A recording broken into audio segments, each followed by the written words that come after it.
കടലിൽ കാണാതായ മത്സ്യത്തൊഴിലാളികൾക്കായുള്ള തിരച്ചിൽ തുടരുന്നതിനിടെ ഫിഷറീസ് മന്ത്രി വിളിച്ചു ചേർത്ത ഉന്നതതല യോഗം ഇന്ന് നടക്കും. രാവിലെ 11 മണിക്ക് മന്ത്രിയുടെ ചേംബറിലാണ് യോഗം. യോഗശേഷം മന്ത്രി വി അബ്ദുൽ ഗഫൂർ മുഖ്യമന്ത്രിയുമായി കൂടിക്കാഴ്ച നടത്തും. അതിനിടെ മുതലപ്പുഴയിൽ കാണാതായ ഷിജിനു വേണ്ടിയും വിഴിഞ്ഞത്ത് കാണാതായ ജോണിനു വേണ്ടിയും തിരച്ചിൽ ഇന്നും തുടരും. മുങ്ങൽ വിദഗ്ധർക്കൊപ്പം നേവിയും മത്സ്യത്തൊഴിലാളികളും ചേർന്നാണ് തിരച്ചിൽ നടത്തുന്നത്. കൂടുതൽ വിവരങ്ങളുമായി അൺഫിറ്റ് ഡിസൂസ ചേരുകയാണ്. അൺഫിറ്റ്, ഈ കാണാതായ മത്സ്യത്തൊഴിലാളികൾക്കായുള്ള തിരച്ചിൽ അത് തുടരുകയാണ്. ഇന്നത്തെ തിരച്ചിൽ അത് എങ്ങനെയൊക്കെയാണ്, ഏതൊക്കെ സംവിധാനങ്ങളാണ് ഇന്നിപ്പോൾ അതിന് ഉപയോഗിക്കുക? ഒപ്പം ഇന്നിപ്പോൾ മന്ത്രി വിളിച്ചു ചേർത്ത ഉന്നതതല യോഗവുമുണ്ട്.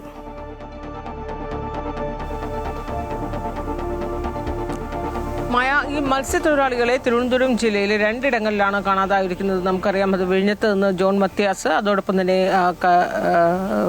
മുതലപ്പുഴയിൽ നിന്ന് കാണാതായിരിക്കുന്നത് ഷിജിനാണ്. ഈ 2 പേരെയും കാണാതായിട്ട് ഇന്നിപ്പോൾ 11 ദിവസമാണ് ആകുന്നത്. 10 ദിവസം കഴിഞ്ഞിട്ട് 11ാമത്തെ ദിവസമായിട്ടും ഇവർക്ക് വേണ്ടി സർവ്വസന്നാഹങ്ങളും ഉപയോഗിച്ചുള്ള ഒരു തെരച്ചിൽ എന്ന രീതിയിലാണ് ഇപ്പോൾ അവസാന ഘട്ടത്തിൽ സർക്കാരും സംവിധാനങ്ങളും ഒക്കെ തന്നെ രംഗത്തിറങ്ങിയത്. കാരണം തുടക്കത്തിൽ ഇവർക്കെതിരെ തിരച്ചിൽ ശക്തമായിരുന്നില്ല. സർക്കാരിന്റെ ഭാഗത്തുനിന്ന് യാതൊരു പിന്തുണയും ലഭിച്ചില്ല എന്നുള്ള പരാതിയും പ്രതിഷേധങ്ങളും ഒക്കെ നമ്മൾ കണ്ടതാണ്.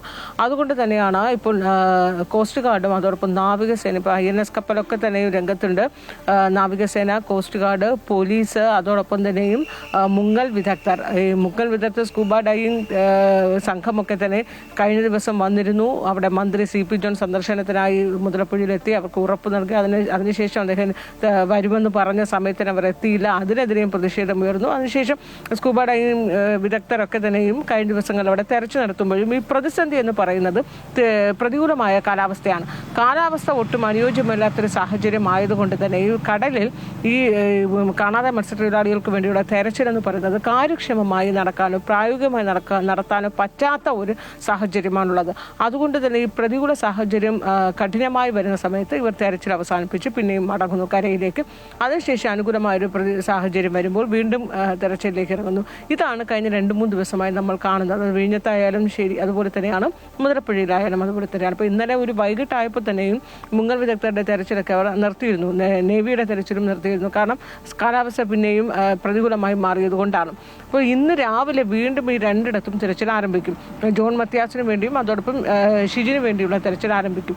പക്ഷേ എല്ലാ രീതിയിലും ഇപ്പോൾ സർക്കാർ പറയുന്നത് പോലെ മനുഷ്യസഹജമായ സാധ്യമായ എല്ലാ രീതി സംവിധാനങ്ങളും ഉപയോഗിച്ച് ഇപ്പോൾ സർക്കാർ അവസാന ഘട്ടങ്ങളിലൊക്കെ തന്നെയും തെരച്ചിൽ ശക്തമാക്കുന്നുണ്ട് എന്ന് പറയുന്നു. ഇതിനോടകം തന്നെ സർക്കാരിനെതിരെ കടുത്ത പ്രതിഷേധവും ഈ പ്രതിപക്ഷ സംഘടന അടക്കം തന്നെ രംഗത്ത് വന്നു. പ്രതിപക്ഷമൊക്കെ തന്നെയും ഈ തെരച്ചിലിനെ കുറിച്ചും സർക്കാർ സംവിധാനം കാര്യക്ഷമമല്ല എന്ന രീതിയിൽ വളരെ ശക്തമായ വിമർശനവും പ്രതിഷേധവുമാണ് രംഗത്ത് നടത്തിയിട്ടുള്ളത്. അതിനിടെ കഴിഞ്ഞ ദിവസം മുഖ്യമന്ത്രി നടത്തിയ പരാമർശമൊക്കെ അറിയാം. ഇത് ആദ്യമായാലല്ലോ കടൽ മത്സ്യത്തൊഴിലാളികളെ കാണാതാകുന്നത്. ഇടതു സർക്കാരിന്റെ കാലത്ത് എത്ര പേരെയാണ് കാണാതായത്? ഈ തരത്തിലുള്ള മുഖ്യമന്ത്രിയുടെ പ്രസ്താവനയ്ക്കെതിരെ എല്ലാ രാഷ്ട്രീയ പാർട്ടികളും BJP അടക്കം തന്നെ രംഗത്ത് വരുന്നതൊക്കെ നമ്മൾ കണ്ടതാണ്. അങ്ങനെ ഒരു ഭാഗത്ത് സർക്കാർ പ്രതിക്കൂട്ടി നിൽക്കുന്ന ഒരു സാഹചര്യമാണ്. അതുകൊണ്ട് തന്നെയാണ് ഇന്ന് ഫിഷറീസ് മന്ത്രിയുടെ അധ്യക്ഷതയിൽ ഇന്ന് ഉന്നതതല യോഗം വിളിച്ചിട്ടുണ്ട്. 11 മണിക്കാണ് ഫിഷറീസ് മന്ത്രി ഉന്നതതല യോഗം വിളിച്ചത്. അതേസമയം വിഴിഞ്ഞത്ത് ഒരു ഘട്ടത്തിൽ പോലും ഫിഷറീസ് മന്ത്രി വിഴിഞ്ഞത്തായാലും മുതലപ്പുഴയിലായാലും ഈ തീരദേശ മേഖലയിൽ മത്സ്യത്തൊഴിലാളികൾ കാണാതായ സ്ഥലങ്ങളിലൊന്നും തന്നെയും എല്ലാവരും എത്തിയിട്ടും ഫിഷറീസ് മന്ത്രി അവിടെ തിരിഞ്ഞുപോലും നോക്കിയില്ല എന്നുള്ള പ്രതിഷേധം ഇപ്പോഴും അവിടെ നിൽക്കുകയാണ്. അപ്പോൾ ഫിഷറീസ് മന്ത്രി ഇന്ന് സംസ്ഥാനത്തുണ്ട്. അദ്ദേഹം അവിടെ പോകുമോ എന്നുള്ളതും ഒരു ചോദ്യം തന്നെയാണ്. എന്തായാലും ഉന്നതതല യോഗം 11 മണിക്ക് മന്ത്രി വിളിച്ചിട്ടുണ്ട്. ചേംബറിലാണ്. ആ ഉന്നതതല യോഗത്തിൽ ഫിഷറീസ് വകുപ്പുമായി ബന്ധപ്പെട്ട ഉന്നത ഉദ്യോഗസ്ഥരൊക്കെ തന്നെ ആ യോഗത്തിൽ പങ്കെടുക്കും. എങ്ങനെ ഇത് കാര്യക്ഷമമായി മുന്നോട്ട് പോകാം, ഈ തെരച്ചിൽ ഏതൊക്കെ രീതിയിൽ ഏകോപിപ്പിക്കാം, ശക്തിപ്പെടുത്താം എന്നുള്ളതൊരു ചോദ്യം. മറ്റൊന്ന്, ഇങ്ങനെ മത്സ്യത്തൊഴിലാളികളെ കാണാതാകുമ്പോൾ ഭാവിയിൽ ഉണ്ടാകുന്ന ഏതൊക്കെ രീതിയിൽ ഈ ഒരു സംവിധാനങ്ങളൊന്നും തന്നെ ഏകോപിപ്പിക്കാൻ കഴിയുന്നില്ല. ആരാണ് ഇതിൽ മുൻകൈ എടുക്കേണ്ടത് എന്നുള്ള ചോദ്യമൊക്കെ തന്നെ ഇപ്പോഴും മുന്നിൽ നിൽക്കുകയാണ്. ഇതിലൊരു ഏകോപനം സംവിധാനം ഇല്ല എന്നുള്ളതാണ് പ്രധാനമായിരുന്ന ചോദ്യം. അപ്പോൾ അത്തരം പ്രശ്നങ്ങളൊക്കെ എങ്ങനെ പരിഹരിക്കാം എന്നുള്ളത് ഇന്നത്തെ ഉന്നതതല യോഗത്തിൽ ചർച്ച ചെയ്യും. അതോടൊപ്പം തന്നെ ഈ പ്രതികൂല കാലാവസ്ഥ വരുമ്പോഴുണ്ടാകുന്ന അടിക്കടി ഉണ്ടാകുന്ന ഈ ദുരന്തങ്ങൾ ഇതിനെ എങ്ങനെ നേരിടാനാകുമെന്നുള്ളതും മത്സ്യത്തൊഴിലാളികൾക്ക് അതിന് ശേഷം ഇവരുടെ കുടുംബങ്ങൾക്ക് എങ്ങനെ കൈത്താങ്ങാകാനാകും എന്നുള്ള നിരവധി വിഷയങ്ങൾ ഇന്നത്തെ ഉന്നതതല യോഗത്തിൽ ചർച്ചയാകും.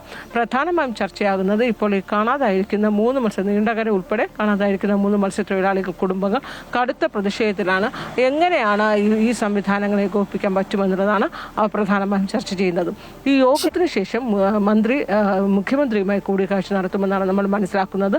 അതിനുശേഷം മുഖ്യമന്ത്രി കൂടി ഏകോപിപ്പിച്ചുകൊണ്ട് കൂടുതൽ സംവിധാനങ്ങളിലേക്കും ഏതൊക്കെ രീതിയിലായിരിക്കും മുന്നോട്ട് പോകുക എന്നത് ഒരുപക്ഷെ വാർത്താ സമ്മേളനം വിളിച്ച് മന്ത്രി തന്നെ അറിയിക്കുമായിരിക്കും.